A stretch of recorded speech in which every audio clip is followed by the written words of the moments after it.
Hi, everyone. Welcome to Coffee Time with Masterminds. Wow, this is going to be an exciting episode. So, we have been talking about organizational learning for the last couple of weeks, which means that we think this is a pretty important topic.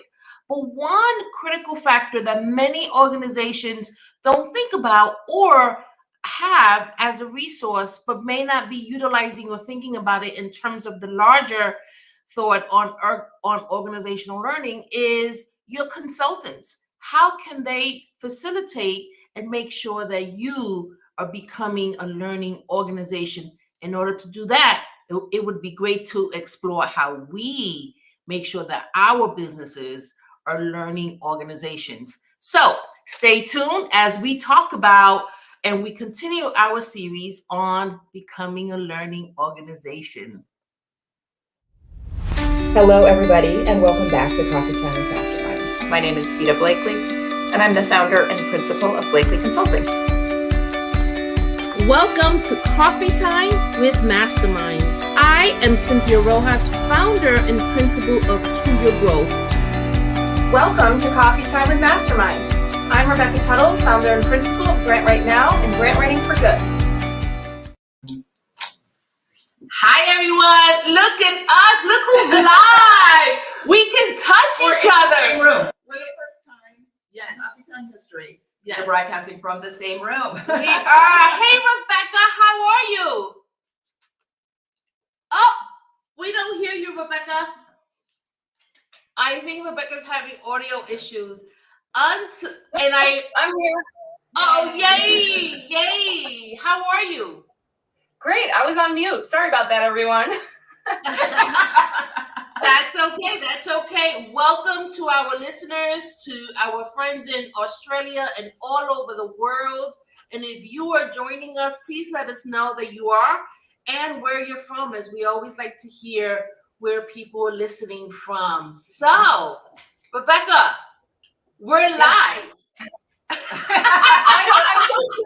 wish I could jump through the screen. I'm so jealous. You look beautiful there. This is live TV. Welcome, Priscilla. Oh my God. We have the dogs with us. Oh, this is so funny. It's so much fun. Wait, we're gonna talk at the end of the episode why we are together. The first time of Coffee Time history. But Rebecca, you remember last week we left with a question on the table? That's right.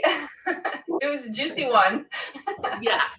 So I thought that that's where we would begin. So just to bring our listeners up to speed, because not everybody listens to the episodes back to back, Peter was not with us. So it was just Rebecca and I, and we were talking about learning from our funders.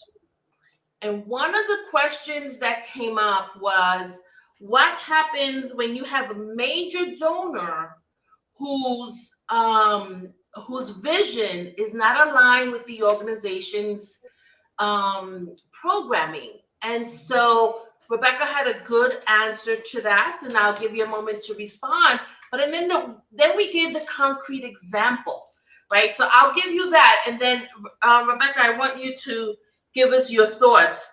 But what if we were providing training for adults, and we had a major donor who said, I want to sponsor your childcare during training, and we are not set up for that infrastructure, nor was the organization even thinking about providing childcare. What is one to do in that situation? So where do you want me to begin? With that question or the previous? So what would be your advice? And if you want to take us back to what you said last week about when major donors tend to do this, and they're not aligned with our programming, but they have a vision and they have a passion, and they want to help invest in our program. Well, that's where the transparency comes in. You want to be as open and honest with funders as possible. You could say to them, their priorities and initiatives that have shifted, you are moving in that direction. Maybe not right now, it's a good fit, but just letting them know that that's an important initiative, an important priority to your organization. And if they can't fund you right now, do they have any suggestions with how you might be fundable with them in the future? We should be aligning ourselves with foundations that are, if we were to look in the mirror, we almost see our work through them back at us. So if it's a foundation that we can't really see that, and we're trying to mission chase, then I wouldn't recommend even wasting that funder's time in that discussion, because if they're moving in a new direction, I mean, there's so many things that philanthropists do behind the scenes. They don't just say one day, oh, I think we'll fund this next year or next month. Right. There's so many inner workings there. Yeah, so that's what I would say. And they may recommend you to another funder if they can't fund you right now. That's such a good point, that the funders have a theory of change too. They want to fund this activity for a specific reason. Right. So there's a lot of alignment with that. Yeah, if you're not aligned with that. Yeah. There's a lot of alignment that has to happen. Do you have any thoughts about that? Yeah, so my solution was find a neighborhood partner who wants to provide childcare and direct the funding to them, right? And tell the funder, that's a great idea. You know, we have done some research and we understand that childcare is a hurdle for our participants. We're not set up to do childcare, but we've got this great partner in the neighborhood who does childcare. Why don't you fund them, and we will align our programs so that we can have childcare during our program. Right. And that way it's a win for everybody, right? Or you can still fund us, and we'll use it as a opportunity to partner. Yeah, to buy that resource. Which I think donors love. I think they love partnership. You're thinking, Peter, we don't have to do something we're not good at. We're not good at childcare. You know, that takes licensing. That's an expertise. Right, I was going to say the risks associated and the insurance and all the logistics. And, it doesn't make sense. This is actually a red flag for funders. They're really looking to see, are you just doing this because you want to fit in here or do this? Or is it really a right fit for you? So I always go back to, is it a right fit of funding? Is it a right fit of opportunity? And if you ever say no in either of those scenarios, then it's probably not a right fit. But collaborating and supporting others who are doing that, and it is a right fit, absolutely, that's the way to go. When we were talking about it this morning, and I was talking about, it is theory of change alignment, right? And how important that is, right? And I was talking about this example that there was an organization that did soccer, youth soccer, and they did it from a positive youth development framework. So we want to get young people together. We want to build community. We want to build healthy self-image. We want to have them interacting with caring adults. And then that leads to a whole lot of good outcomes. So they were really a positive youth development program with a soccer hook, but it could have been any activity. Right. They just wanted to get young people engaged. They had a funding strand that came from an anti-obesity program that wanted to fund soccer, right? As a physical activity and health. Makes sense. Makes sense. It's not that far off. No, right. You think it makes sense. You're like, we got a field, we got coaches. They want to fund our soccer. Kids are running around. Right. It looks like the same thing, but they did not have theory of change alignment. So they have this program, the funders asking for extra, what feels to them like extra outcomes, right? Yep. If all they're interested in is kids feeling good about themselves and interacting with caring adults, why are they going to report on something like, BMI? It just felt totally out of alignment. If the staff couldn't understand it, that the hearts weren't behind it. That's not a bad program. It just wasn't their program. Yeah. And at the end of the process, they ended up deciding that they just needed to send that program over to somebody else that did health, because even though it was activity aligned, it was not theory of change aligned for them. And it just was not there. Or area of expertise. There's a certain area of expertise you need to measure BMI and all of that. Yeah. Well, it's also weird for the participant, right? Because now I'm going to play soccer, and all of a sudden you have me on a scale. Right. And nobody prepared me for this, and now I didn't come to you to get on the scale. Right, exactly. So I just came here to run around and be with my peers. Yeah. Yeah. So one of the things that we also wanted to talk about is, how do we meaning consultants, remain a learning organization, right? So Rebecca, you, Mhm. Peter, and I all own our own businesses, and we are the founders of our consulting firms. And we too should be focusing, or we should be wanting to be a learning organization. And I thought we should talk about that as we continue to give examples and hopefully impart this knowledge to leaders as well. So we can start with you, Peter. Sure. What do you do to remain a learning, to keep Right. Blakely Consulting a learning organization? So I do some kind of like reflection activities, right? I think about the projects that I have, how they're going. I try to measure things like how much time am I putting into this project? Did I like it? Was the client happy? All those kinds of things. So there's sort of a feedback system there. How satisfied am I in my business? Yeah. And then I'm also like constantly interacting with learning groups, like the three of us are a learning group where we're talking about our businesses and our practices and learning from each other. We're a I mean, mastermind. We're a mastermind. Let's we are a mastermind. We're very effective one.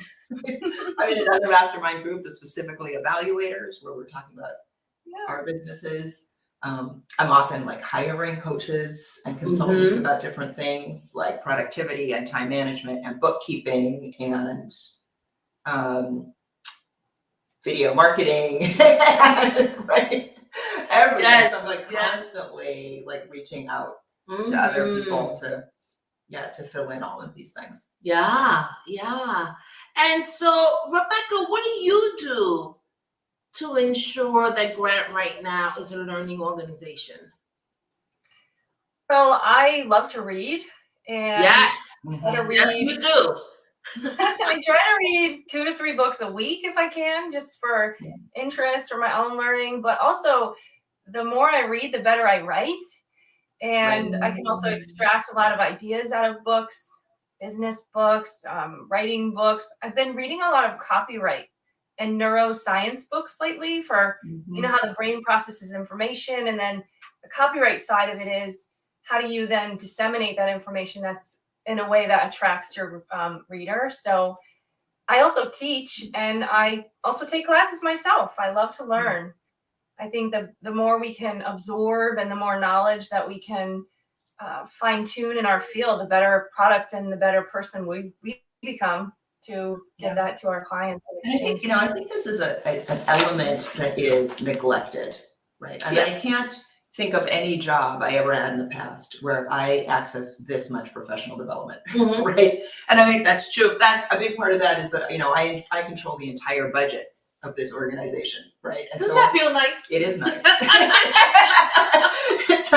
It's better to be the whole boss of a small budget. I like that. I think we overlook this for employees. How many organizations, like maybe one class a year, or, maybe something that everybody is participating in as opposed to what you specifically need in that moment for your job, right? So I really think there's an opportunity missed there. Yeah. And so, I mean, it's one of the great things about being a consultant. You have to want to learn. Yeah. I've met many consultants who said that they had, when they were consulting, well, I've met a lot of former consultants who have said that when they were consulting, they read the paper every day and they did research, and you don't seem to have that time in another environment. No, it's hard to, excuse us. You might have in another environment. But no, it's hard to time block. It's hard to go in your office and say, I'm reading. Right, because people think you're slacking. Yeah, right. You're reading Facebook. Look busy. Yeah. Yeah. So Rebecca's telling us that we should face the camera because the audio is coming in and out. Oh, okay. Thank you, Rebecca. Thank you, Rebecca. You're welcome. Good old private chat. So are you just going to say? So normally I do the show from my office where I can close the office door. Today we're not. So Penny and Priscilla are really interested in what's going on here. They like being on television. Yeah. So I think this show, a key component of learning is also the ability to reflect. We've talked about that a lot, right? And being able to reflect in a objective way, meaning non-judgmental, where you really can talk about or think about what went well, what did not go well. Notice I started with what went well because we tend to go into what does not work, but let's also focus on what does work. And I think this show also helps us to keep our businesses as learning organizations because we're constantly talking to people. We too are getting advice on what type of show to have or what topics to talk through, talk on, what topics to highlight. And then we have to do research on it. Not every topic, not all of this information is just from the top of our heads. We also want to give you things that are in the literature that have been proven or talked about by other scholars. So this is a learning activity. Yeah, it really is. And then we bring on all of those guests, Mm-hmm. and we always learn things from our guests. So it's a process of continuous learning for us. Yeah. So Rebecca, also- you've also done some expansion beyond Coffee Time, and you also host your own show with other nonprofits. And so you must also think of this as a really key learning part of your work. Absolutely. I love to listen and invite guests on my show just to talk. It's grant writing for good. So if you're out there doing good things in the world, then we want to hear about it. And there's really no other agenda attached. There's no sales pitch. Because a lot of times when we sign up for free things that we want to learn, there's always a sale at the end, or most of the time. And when you just invite guests on our show, or my other show, just listening to them talk about their experience, sharing best practices in the work, obstacles, how to overcome them. One of the things that I really like about our show and just our work, the three of us, the way we conduct our consulting practices is we focus on what a lot of other people do not, and that is the implementation. Because it's great to have all this information, but now how do you maximize it? How do you implement it? And that's one of the things that I'm always listening for from our guests and the content that we provide. Yeah. Yeah. So there has been another thing that we are doing to ensure that our learning moves us forward and we can continue to bring this content to our viewers. But do you want to tell our viewers what we're doing? What we're doing? Yeah. We're working on a book. We decided that we had so much great content here, right? That we have been interviewing leaders of mission-based organizations and other experts for 2 years now about 91 episodes. Yeah, That's so crazy. Wow. about leading through COVID. And there is so much interesting information there that we are going to try to synthesize it into a book. So so now we're learning how to write a book. Which we have learned is very difficult. Yes. So that's been interesting. But Rebecca's an author, so we are a step ahead. You were an author of 2 books, Rebecca? 3. 3. Oh, yes. Yeah. So and that's what have you learned, Peter, so far? Because you started, right? And so we're all chipping in, but so here, and I read like a lot of books that I think are written in the tone that we'd like this book to be, right? Useful, friendly, accessible. But I'm kind of trained as an academic. So when I started writing this, of course, I did the academic thing and I started by writing up the findings. And then I realized, like, this is going to make a terrible book, right? This is, to me, this is the meat. This is what I want you to know. But we have to go back and tell the story. We've got to create a book that is going to stand alone and that's going to like bring people along in this journey. And hopefully a book that's going to be read a few years in the future when people aren't still living through COVID, right? And so some of the things that we take for granted, like, we talked to dozens of people and we never saw any of them face to face, right? That we did all of this through screens, that this is the first time we have worked together in the same room, even though we've been working together for 2 years. Yes. Right. So we have to explain a lot of that in the book. Yeah. And so that's interesting. Another thing is, through this process, we've been talking about the learning. So it's also enhances. So when Peter said, okay, guys, I'm going to get started on the book, something we've been talking about for a really long time, by the way, I thought, well, maybe I can help her. And how can I do this? And so I decided that I would come to her. And I wanted to share the experience. I wanted to be able to be in this space, because I know that I do better when I'm around people, to embark on this really difficult task that I've never done. And we've spent the past week just talking about all of the learning, reviewing things that I think we almost forgot, right? And we're now reading things that people said, and we're like, wow, this is powerful.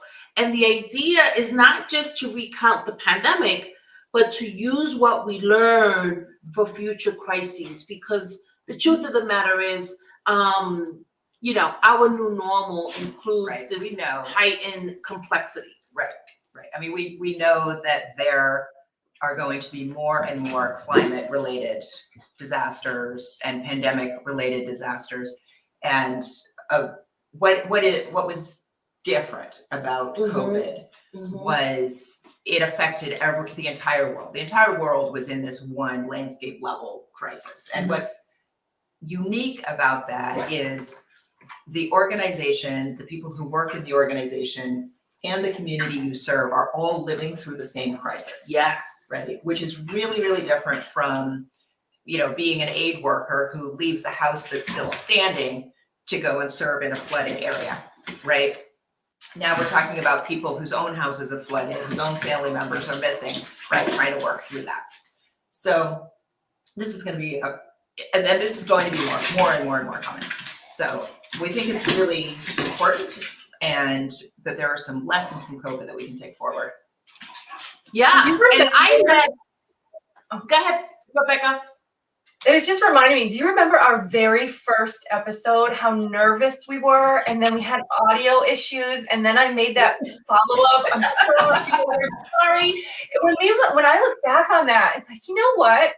If we did that today, like we hear your dog and I had audio problems on mute, right? We wouldn't even think about making a follow-up, oops, we made a mistake. Just the confidence, just the skill that we've built doing the show. I think it's pretty amazing. But people I was just gonna say, I think what's gonna be most intriguing about our book is that it's real. This is really how we worked through COVID and created this amazing, amazing product that is Coffee Time with Masterminds. I think it will ease people's fears if they want to try something like this, give them reassurance that they're not the only ones facing these challenges. I'm super excited for this book to come out. I think it's going to be great. And I met a leader recently, and they had told me they were working at a museum. They were an executive director of a museum when the pandemic hit.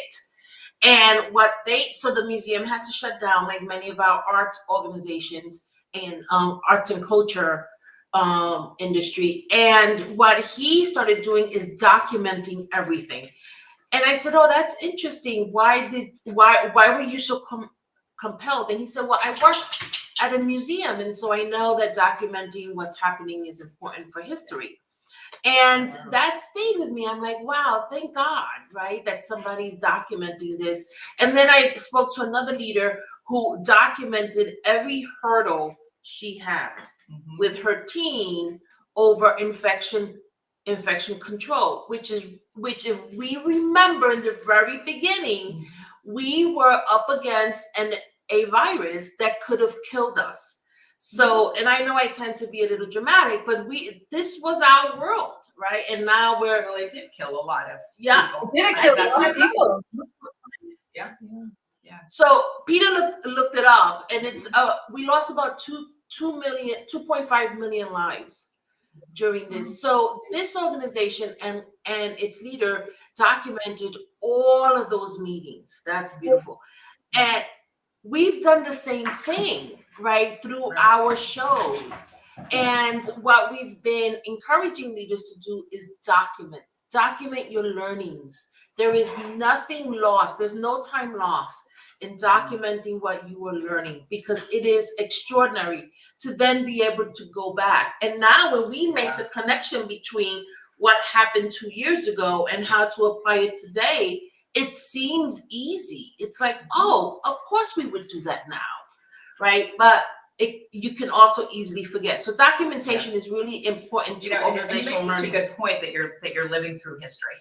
I know. I mean, I think I had this false idea that, like, history was the past and it ended, right? Yeah. And to realize, like, we're still creating history, and that in a few years we are going to look back on COVID as a major part of our history, and try to make meaning of it, like try to reflect on what the lessons were. Yeah. In the storytelling world, it's called being in your story. Yeah. So there are times where you're not ready to tell your story or share your story because you're still living in it. The story hasn't ended. Right. And so that's what you're talking about. I think we have a comment. Yeah. Ma says, "Are you guys in person? How cool!" Yes. Yay. So just in case Ma is a weekly listener, she comes in on every show. Just in case you've just arrived, the co-hosts at Coffee Time are writing a book. We have begun. And so because I need to be around people, I decided to come to Virginia to be with Peter and write in her space. Rebecca is writing it in her space, and it'll all come together and be amazing. I think one of the things that we learned, it's incredible what we have all accomplished over tools like Zoom over the last 2 years, but having this kind of time, like unlimited time together for reflection. So I think there will be more writing retreats. Yes. It's really helpful. Yes. We'll make that part of the learning. Mm-hmm. Rebecca. I'll do it in Florida next time. Yeah. Yes. Rebecca, I don't know how you do it. 3 books. I think that's amazing. This is not easy. It's a lot of work. It's a lot of work. It is. It's a lot of work, and It is, but it's so worth it. I think my first book, I started writing. You know what? I said to myself, I'm going to write a book. My husband said, "Rebecca, you have so much information in there. Why don't you write a book about it?" And so I said, okay. So I started in November, and I applied to a workshop as a presenter and told them I had a book, and they accepted me. And the workshop was in March. And I said, oh my goodness, if I don't produce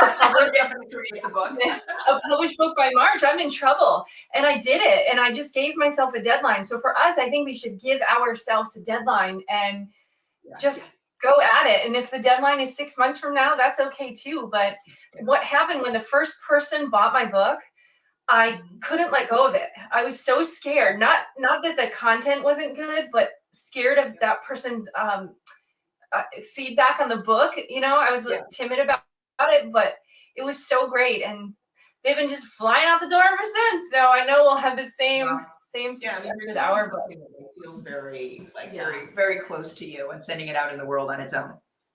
Yeah. No, it does. It does. But this is a great way for us to use your language, to get out of the story. Right? Yeah. To reflect back on these last couple of years, highlight some themes, and create a product, I think is a very useful way for us to close this. Yes. And, sort of document what we got out of it and move on. I'm already thinking about book number 2, Yes, the more we write, the more we have ideas for other books. Yeah, and so Rebecca, I don't know if this has happened to you, but this idea of, okay, this would be too much to put in book 1, so we actually need another book, And sequel. so we're thinking about that as we building book number 1. So Yeah. did you have that experience also in your writing with your books?